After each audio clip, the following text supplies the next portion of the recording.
حضرت امام حسین رضی اللہ عنہ اسلام کی وہ عظیم ہستی ہیں جن کا نام سنتے ہی صبر، قربانی، حق گوئی، شجاعت اور ایمانداری کی ایک کامل تصویر آنکھوں کے سامنے آ جاتی ہے۔ آپ رسول اللہ کے نواسے حضرت علی کرم اللہ وجہہ کے بیٹے اور حضرت فاطمہ الزہرا رضی اللہ عنہا کے لخت جگر تھے۔ آپ کی شخصیت علم و حلم، عدل و انصاف، تقوی اور روحانیت کا ایسا مرقع تھی جس پر تاریخ ہمیشہ فخر کرتی رہے گی۔ آپ کی پیدائش 3 شعبان 4 ہجری کو مدینہ منورہ میں ہوئی۔ رسول اللہ نے خود آپ کا عقیقہ فرمایا، آپ کا نام حسین رکھا اور اذان و اقامت آپ کے کانوں میں کہی۔ بچپن ہی سے آپ کو نبی کریم کی بے پناہ محبت ملی، یہاں تک کہ آپ نے فرمایا، حسین منی و انا من الحسین، حسین مجھ سے ہے اور میں حسین سے ہوں۔ یہ حدیث صرف ایک محبت کا اظہار نہیں بلکہ یہ اس روحانی تعلق اور مشن کی نشاندہی کرتی ہے جو امام حسین رضی اللہ عنہ نے رسول اللہ کی سنت کو زندہ رکھنے کے لیے ادا کیا۔ امام حسین رضی اللہ عنہ کا بچپن ایسے پاکیزہ ماحول میں گزرا جس میں وحی نازل ہوتی تھی، فرشتے آتے تھے، رسول اللہ کا اخلاق اور علم ہر لمحے سکھانے کے لیے موجود تھا۔ اپنے نانا محمد مصطفیٰ سے نہ صرف ظاہری علم و تربیت حاصل کی بلکہ روحانی فیض کا سرچشمہ بھی بنے۔ آپ کے والد حضرت علی کرم اللہ وجہہ علم کے دریا تھے اور والدہ فاطمہ الزہرا جنت کی عورتوں کی سردار تھیں۔ آپ کو ان دونوں عظیم المرتبت ہستیوں کی تربیت ملی جو کہ اسلامی روحانیات، اخلاق اور عدل کا عملی نمونہ تھیں۔ خلافت راشدہ کے دور میں امام حسین کا رویہ اور عمل ہمیشہ اتحادن امت، امن و انصاف اور حق کی حمایت پر مبنی رہا۔ اپنے خلافۂ راشدین کی عزت کی، ان سے دینی اور دنیاوی مشورے لیے اور خلافت کو اسلام کا نظام مانا۔ حضرت علی کرم اللہ وجہہ کے دور خلافت میں امام حسین نے میدان جنگ میں داد شجاعت دی۔ صفین جمل اور ناروان کی لڑائیوں میں اپنے بہادری کا مظاہرہ کیا، لیکن آپ کی اصل تمنا ہمیشہ مسلمانوں میں اتحاد و امن کی تھی۔ امام حسین کی زندگی کا سب سے اہم اور فیصلہ کن مرحلہ اس وقت آیا جب یزید نے خلافت کا دعویٰ کیا اور اہل مدینہ سے بزور طاقت بیعت کا مطالبہ کیا۔ امام حسین نے فرمایا، مجھ جیسا شخص یزید جیسے کی بیعت نہیں کر سکتا۔ یہ صرف ایک جملہ نہیں بلکہ ایک اعلان حق تھا جو رہتی دنیا تک ظالم حکمرانوں کے خلاف مظلوموں کی آواز بن گیا۔ امام حسین نے جان تو دے دی مگر باطل کے سامنے سر نہ جھکایا۔ جب مدینہ میں حالات خراب ہونے لگے تو امام حسین اپنے خاندان کے ہمراہ مکہ مکرمہ تشریف لے گئے۔ وہاں حج کے دنوں میں یزیدی جاسوسوں کے خطرات کے پیش نظر اپنے حج کو عمرے میں تبدیل کیا اور عراق کی طرف روانہ ہو گئے۔ کوفیوں کی جانب سے خط ملنے اور حمایت کی یقین دہانی کے بعد اپنے کربلا کی طرف سفر کیا۔ یہ سفر نہ صرف جسمانی تھا بلکہ روحانی، فکری اور اخلاقی جدوجہد کا آغاز بھی تھا۔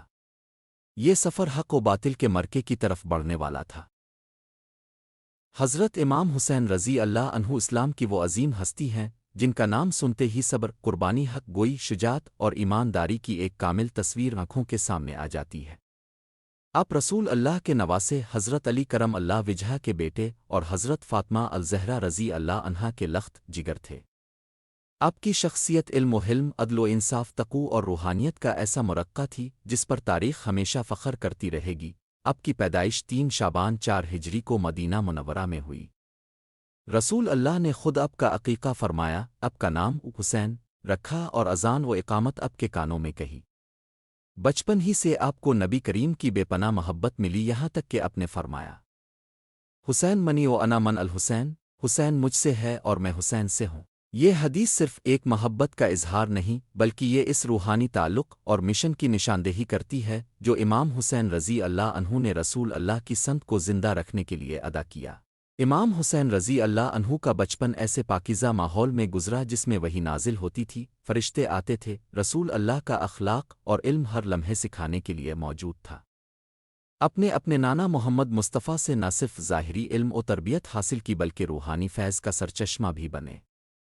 آپ کے والد حضرت علی کرم اللہ وجہہ علم کے دریا تھے اور والدہ فاطمہ الزہرا جنت کی عورتوں کی سردار تھیں۔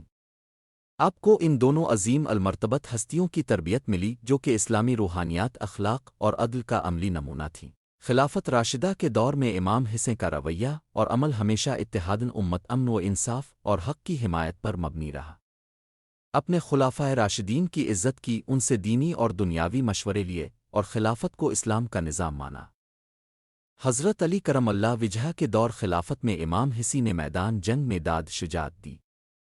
صفین جمل اور ناروان کی لڑائیوں میں اپنے بہادری کا مظاہرہ کیا، لیکن اب کی اصل تمنا ہمیشہ مسلمانوں میں اتحاد و امن کی تھی۔